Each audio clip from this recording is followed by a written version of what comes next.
Shalom. First and foremost, I want to give all honor, all praise, and glory to Yahweh, Bahashem, Yahweh Shai, Bahashem, Arakak Wadash. Double honors to the elder apostles and bishops of the great millstone that rule well. And as always, peace, blessings, and salutations to the tabernacle of David, the for elect, scattered about across the four winds of the earth. I just want to, do a lesson, just to kind of filter everything, that we see happening, on a world scale, on a world stage, dealing with this war, this conflict, with America and Israel versus Iran.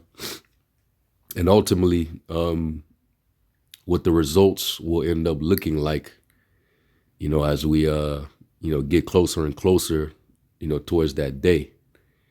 Now, this professor, Jiang Ji Quinn, he's saying that what we've been saying for the longest, how, all they need is a certain global crisis for them to bring down this global economic system to usher in the new one. This is all going to make room for them to roll out the MOTB on a global scale. So this is the crisis that they actually needed. War, perfect strategy, right? But anyway, he actually goes on and breaks it down, right? What the purpose of this war is, and this is what we've been saying.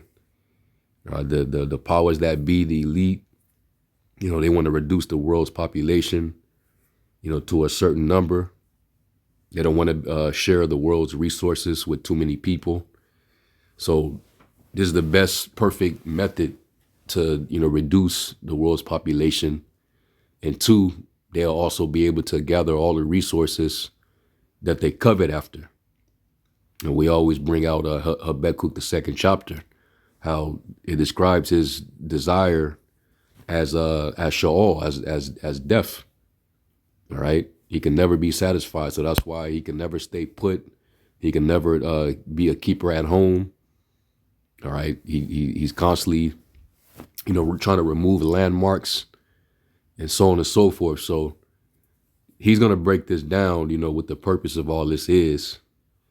And also, I want to go into the prophecy of the red horse and the black horse, because when you see these two horsemen, it's a combination effect where one of them is the cause of all this war and violence, which is going to lead to, casualties, but also because how much it costs to actually go to war, it's going to cause hyperinflation and a severe economic downturn. All right. So all that's going to happen simultaneously. So you're going to have a lot of bloodshed, a lot of violence, death. You're also going to have hyperinflation, which ultimately leads to what? Famine. So this is why we stress, getting into these prophecies. Like it tells us in Sirach, the 39th chapter. All right. About, matter of fact, let me get it. Is Sirach 39:1. It says, "But he that giveth his mind to the law of the Most High, and is occupied in the meditation thereof, will seek out the wisdom of all the ancient, and be occupied in prophecies." So you're gonna look into, what the prophets wrote. Okay, and the Lord, he spoke through the mouth of his prophets. All right, they came before us. The Lord put the Holy Spirit on them. They spoke it. They also wrote it on scrolls. And, copies of it have been preserved. For this time for the prophets to come back in their lot in the last days and break it down to you. So this is Isaiah 46:9. It says, "Remember the former things of old. For I am the most high power and there is none else. I am the most high power and there is none like me, declaring the end from the beginning, and from ancient times the things that are not yet done." So we are to seek out the ancients, or the wisdom of the ancient, because the Lord, he ultimately declared the end from the beginning, from ancient times, the things that are not yet done. All right. So this wisdom is old, but it's actually new in these last days. All right. It says, saying, my counsel shall stand. I will do all my pleasure. And that's why we was going into it last night in our live, that this truth of ours is these prophecies, knowing and understanding these prophecies in this time that we're coming into is the most valuable thing that you could ever have.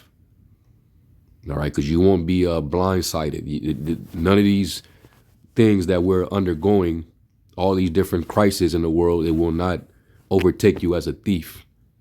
All right. There's no element of surprise here. All right, this is a living book. All right, seek ye out the book of the Lord and read, for no one of these shall fail and none shall want or mate. So anyway, let's get into it. And I'm gonna let this. And he got to be careful, man. All right, this professor here, Jiang Ji Qin, because he's been making a lot of predictions, and a lot of them actually have been coming true. He go off on a few things here and there, but he been on point for the most part. He see what it is, but we can actually take what's being broken down, all right, geopolitically, and actually filter it through prophecy. All right, that's the difference. But anyway, let's get into it. And I think this is short. This ain't long, but he's gonna explain it all. This is the devil's heart's desire that he's been boasting about. So let's get it. The outcome is to kill as many people as possible. They said to take out as many people as possible. And then it tells you here, let's go to, was it Habakkuk?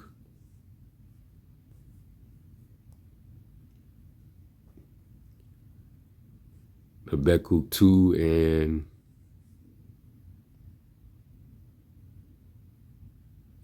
verse, I'll start at 9. It says, woe to him that coveteth an evil covetousness to his house, that he may set his nest on high, that he may be delivered from the power of evil.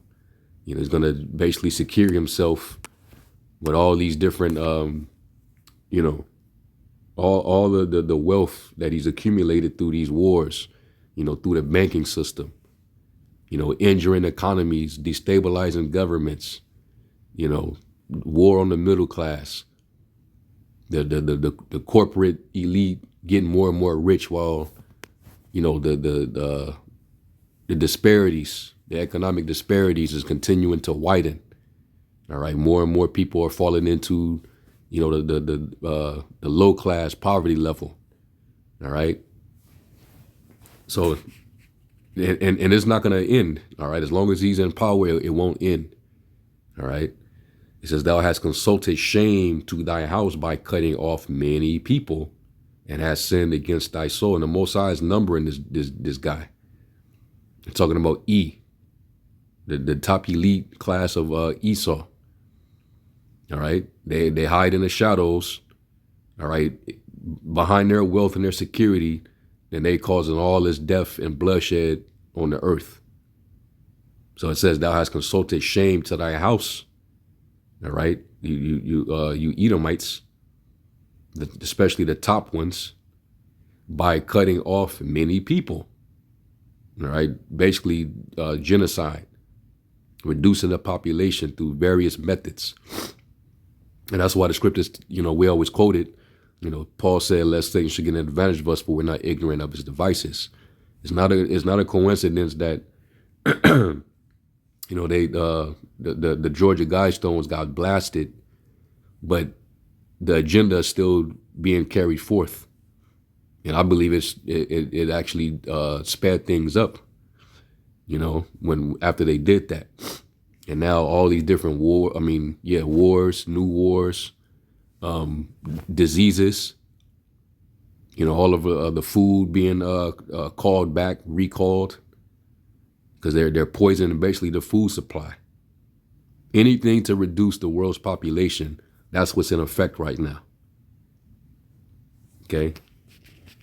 And while they get to sit back and, like it says in Psalms, the 73rd chapter, They're not in trouble as other men, neither are they plagued.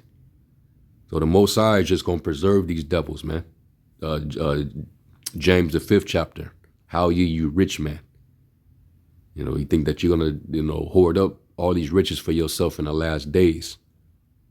But the Lord's he's going to visit you. So,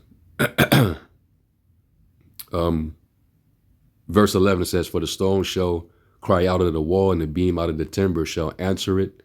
Woe to him that buildeth a town with blood, and establisheth a city by iniquity. And this is what they do. All right, they'll covet a particular land that has, resources on it, or it's a land that they can use for trade, controlling trade routes and commerce. And so they'll find a way to vilify the leader, whether it's a prime minister, or supreme leader of that particular land, find a reason to go to war with them. Okay. And that's what, they've done that with various countries across the so-called Middle East, right? Basically the different Gulf states in that region. And now Iran being the last one. That's why they're over there right now. Okay. Because they're going to try to do the same thing with Iran. They're going to try to, rebuild it with blood, kill off those people over there like they did in Gaza and Palestine, right? And then establish their Greater Israel project. So that's basically what this is all about. And he's going to further get into it. But let me get another one, because they want to basically cut off many people.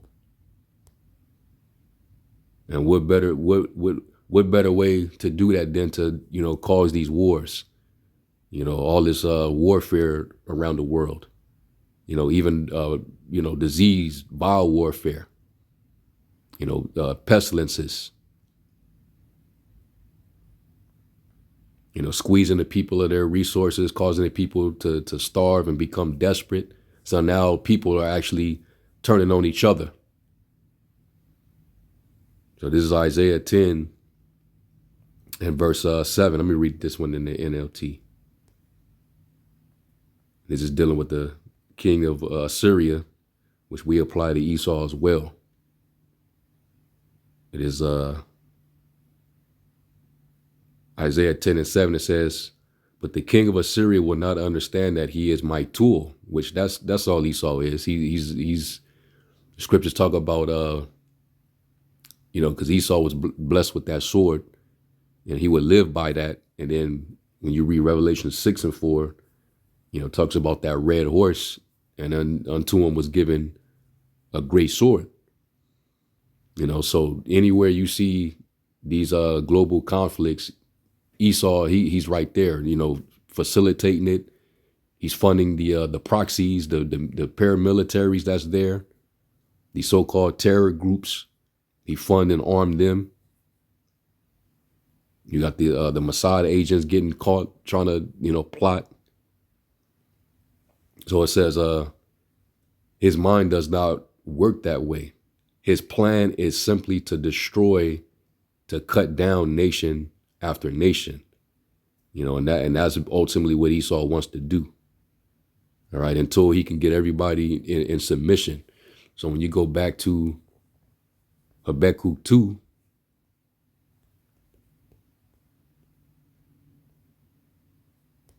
and we're gonna get verse verse 5. It says, wealth is treacherous, is in the NLT, and the arrogant are never at rest.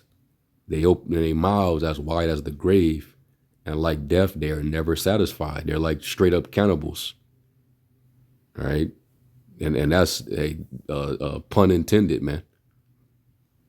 Because their greed, their appetite is they want more and more and more. Nothing satisfies them, no matter how much power, how much wealth that they do have.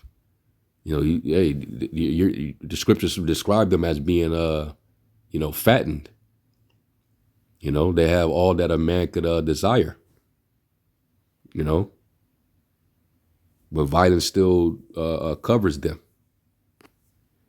It says, and like death, they are never satisfied. In their greed, they have gathered up many nations and swallowed many peoples. Yeah, waging war, making these nations fall into submission. All right, putting up puppet leaders to go with whatever agenda, that they're establishing. So Iran is like, we're not going to be those ones, all right? And we've been preparing for decades. We already knew this day was coming. So that's why we are what we are now. But let's get back to it.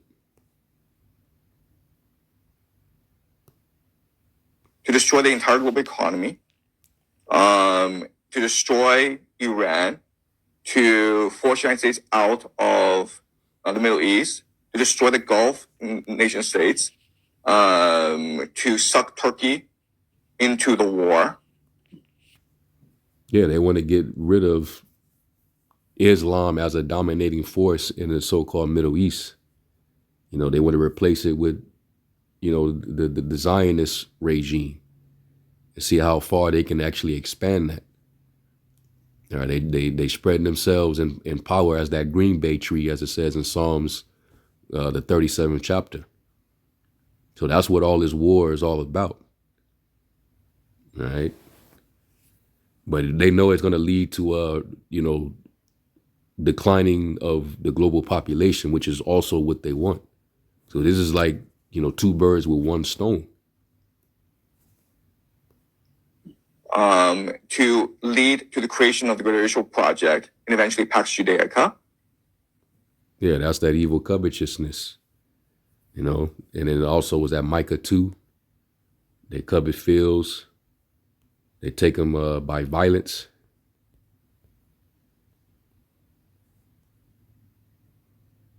Yeah, Micah 2 and 2. Let me go to the KJV on this one. I'll start at 1. It says, woe to them that devise iniquity and work evil upon their beds. When the morning is light, they practice it because it is in the power of their hand. And they covet fields and take them by violence, and houses and take them away.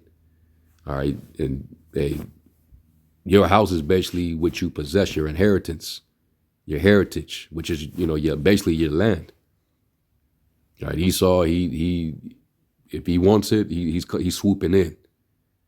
It says, so they oppress a man in his house, even a man in his heritage. And then eventually to create conditions for another world war called the War of Gog and Magog, where Russia and Iran attacked Israel together. Yeah, that's Ezekiel the 38th chapter. Everybody talking about this now. Everybody's talking about these prophecies. So there's no way that you could you right now, you call yourself an Israelite, you know the truth. All right, you even have a camp, but you're not going into anything that we see happening. Everything that's happening is relevant pertaining to prophecy. So, you still going on in platforms and talking about black people and, meaningless bullshit or the hip hop world and all that. You're definitely not really a true prophet of Yahweh Shem Yahushai, man. Okay?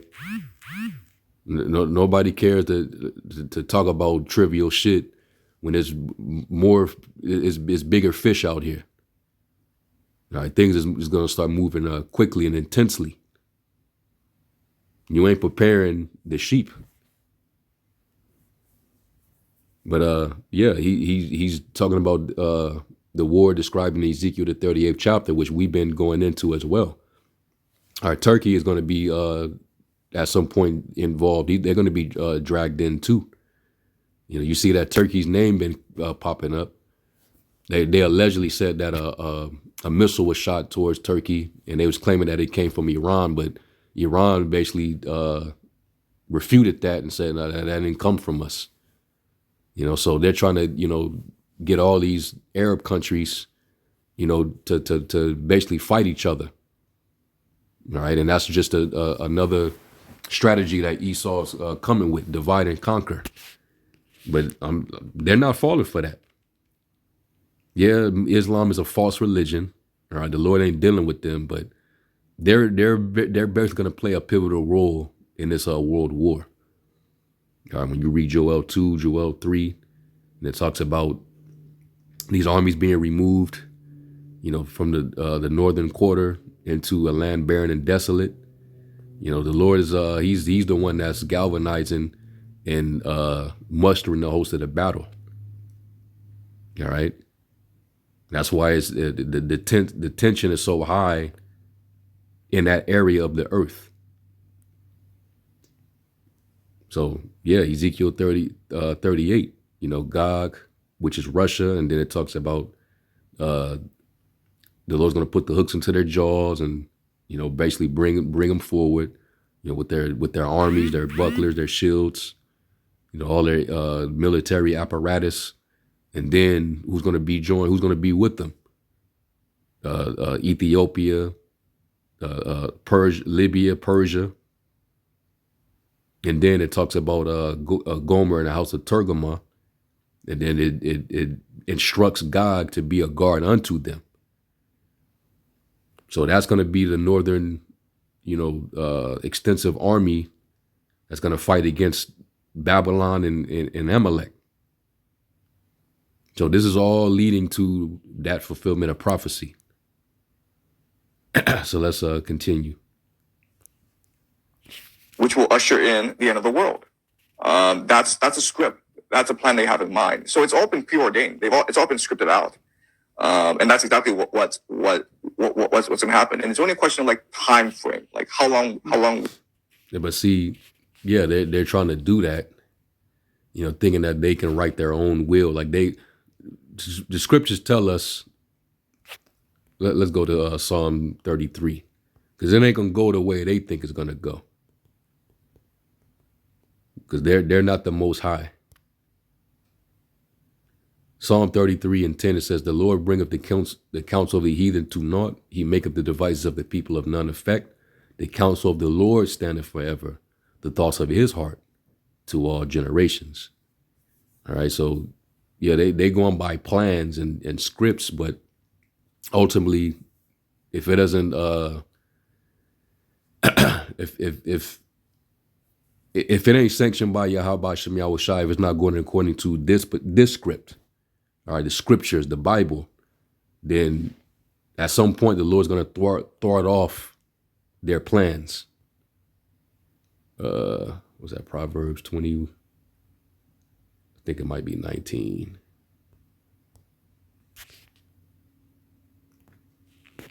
Get it in the NLT.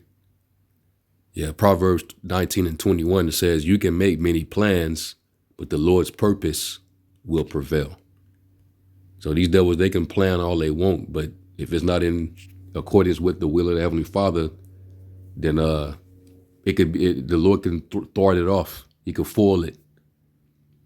All right, this is all part of the Most High's movie, his script.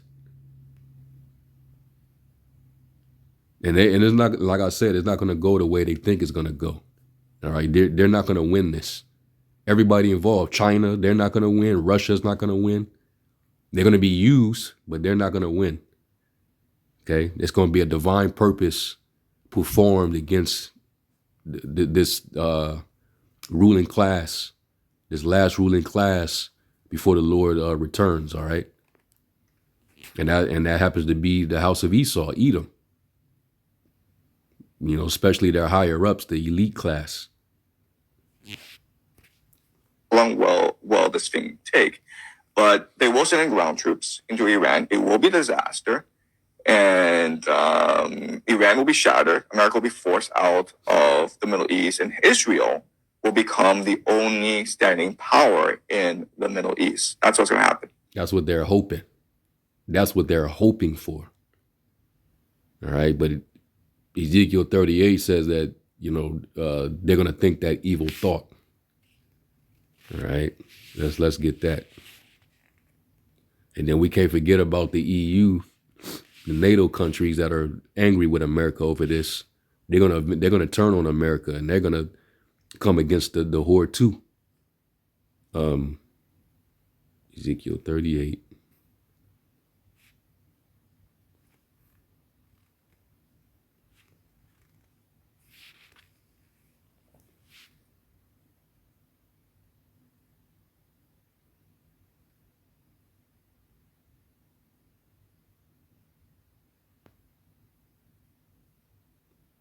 Yeah, this is Ezekiel 38. And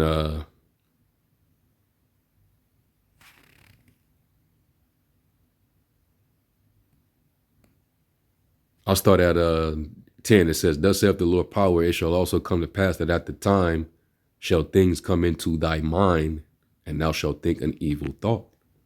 And thou shalt say, I will go up to the land of unwalled villages. I will go to them that are at rest and that dwell safely." And these devils, they thought that they was going to dwell safely when this all unfolded. And you see that that's not the result. All right. And they're going to suppress in the media that there is definitely casualties and a lot of damage done on their side.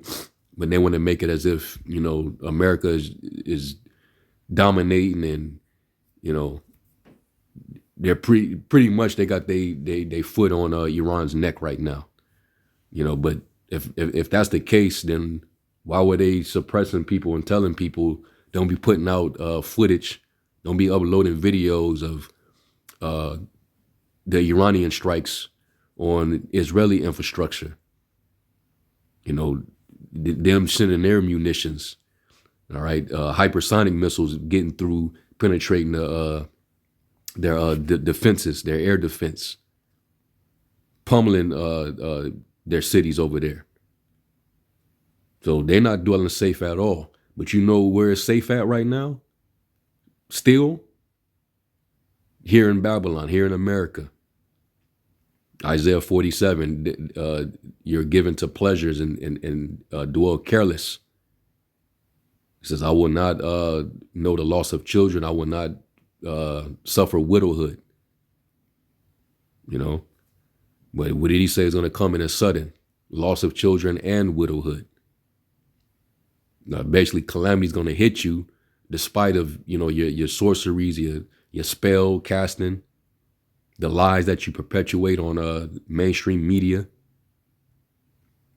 It says, all of them dwelling without walls and having neither bars nor gates, to take a spoil and to take a prey, to turn thine hand upon the desolate places that are now inhabited, and upon the people that are gathered out of the nations, which have gotten cattle and goods that dwell in the midst of the land. So, yeah, they're going to think that evil thought, okay? And the Lord's going to put the spirit on them, and they're going to, you know,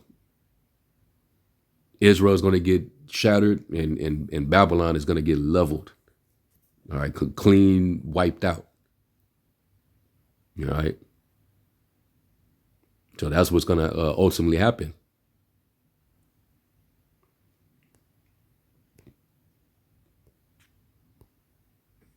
Possible. The outcome is to kill as many people as possible, to destroy the entire global economy, to destroy Iran, to force the United States out of the Middle East, to destroy the Gulf nation states, to suck Turkey into the war. Yeah, so hey, Revelation 6 verse 4 through 6. All right, eventually Ezekiel 38. All these scriptures is they all are jumping off the pages, man. And I went to the chat to ask about it, dealing with Revelation 6 verse 4 through 6, which we already know it, but I just asked it to you know, just to correlate. And I said, can both horses from Revelation 6, 4 through 6 represent world war and global economic hardship during tribulation? You know, especially with E being at the top, him being the top ruler. But look at the world under its conditions as a result of him being in power. All right, these world wars, global economic hardship, and he's the one that's in power, right? But this is all going to happen under his world because his world is getting ready to end, and then a new world is getting ready to get ushered in, right? So this it says, Yes, many interpreters believe the second and third horses in Book of Revelation 6:4-6 can symbolically represent world war and global economic hardship during the tribulation. This interpretation is common in futurist and some evangelical readings of biblical prophecy. The two horses in Revelation 6, the red horse, war. We believe it's Esau, but Esau, he was given a sword, so he has the power to wage war in the earth. When you look at all these wars, Esau is he's pretty much involved. He is the helm of all these different conflicts happening all over the world. All right. In some way, shape, or another, he's responsible. All right, whether he's direct or indirect with it. And Esau, we know that he's Adam, which means red. Okay. It says a description: a fiery red horse whose rider is given a great sword and power to take peace from the earth, so people kill one another. All right. So everybody's in that Edomite spirit, the spirit of violence, living by that sword. Common interpretation represents widespread warfare, violence, and bloodshed. And Esau, he's a violent man. They are continually gathered together for war. He says many see it as large-scale conflict or world war during the tribulation. The color red often symbolizes bloodshed and violence in biblical imagery. And Esau, he came out all red. He's a bloody dude, man, for real. That's symbolic in itself. Okay. And it tells you that was that in Ezekiel the 35th chapter, since thou didst not hate blood, and he shed that blood, he said, blood shall pursue him. 2, it says the black horse, economic hardship. Revelation 6:5-6 description: a rider holds scales, balances, and a voice says, a quart of wheat for a denarius and 3 quarts of barley for a denarius, which that was the Roman currency. Right? It was a silver coin known as the denarius. Okay. When they was paying their taxes, when they had to render to Caesar what was Caesar's, it was they had to pay in denariuses. But right now, we got the dollar, which used to be backed by silver and gold, and it's now not backed by anything.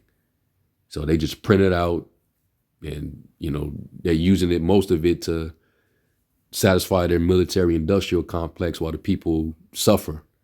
So we got to, pay higher prices at the gas pump and at the grocery store, and rent and energy and so on and so forth. But this all goes together, because in a time of war, the costs increase, right? It says common interpretation represents famine, inflation, and economic crisis. A denarius was roughly a day's wage, meaning basic food would cost an entire day's of pay. Just imagine that. So if you working minimum wage now, you really can't afford to get food. Because then if you have to spend it all on food, you won't have enough to have shelter. You won't be able to rent, because that's costly too right now. Rent a home or even a 2-3 bedroom apartment right now. Then the utility that come with that. It might be time to get some electric bikes right now. The way the gas prices is going up. It says a denarius was roughly a day's wage, meaning basic food would cost an entire day's pay, an indicator of severe economic distress. Interestingly, the passage also says, do not harm the oil and the wine. Some interpret this as economic inequality. Luxury goods remain while staples become scarce, or protection of certain resources during famine. Well, what we know in the midst of all this, we know what's ultimately protected and is going to remain with the Lord's elect. is this wisdom. All right, which the scriptures compare, this wisdom to oil. King David said, "My cup runneth over." It also compares it to wine. You could read that in Proverbs, the 9th chapter. Okay. So the Lord's not going to hurt this wisdom. He's going to keep it preserved among his chosen. Was that Isaiah 8, around 16? Bear my law among my bear the law. Bind up the law, Shalakia, bind up the law and seal my testimony among my disciples. Let me just go to it so I don't butcher it.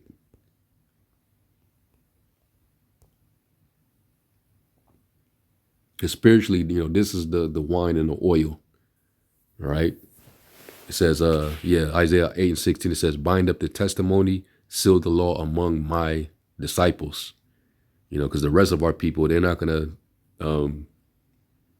receive it. The Lord's gonna have a spirit of blindness upon them that they can't get it. So it's only going to be open to the Lord's elect.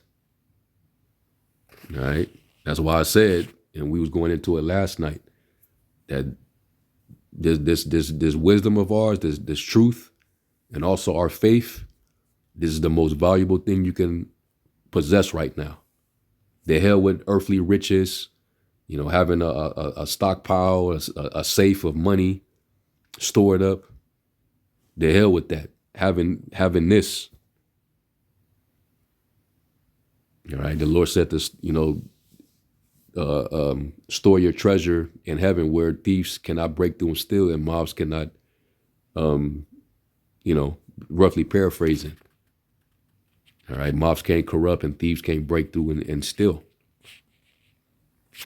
So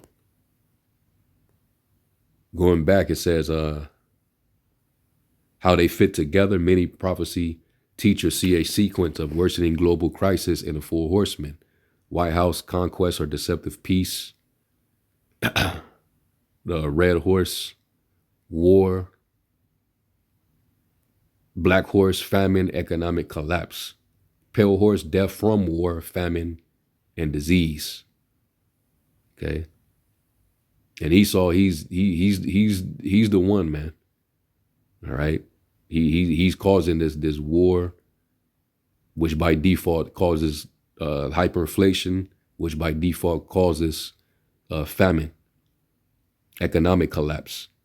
And then they're going to bring in and usher in the MOTB, and people are going to be, so down and hurt that they're going to be willing to accept it. All right. It says, so in that framework, red horse, global warfare, black horse, worldwide economic hardship, and famine. So the Bible, has it all mapped out. Well, a lot of people have been talking shit, talking down on the scriptures, telling you it's a fairy tale book, and this is a very living book.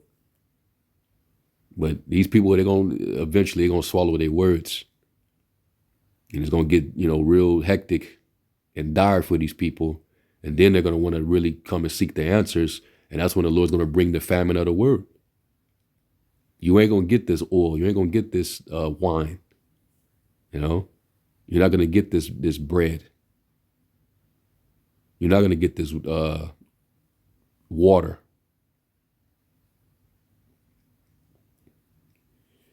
So, and they got different ideological approaches, to these prophecies.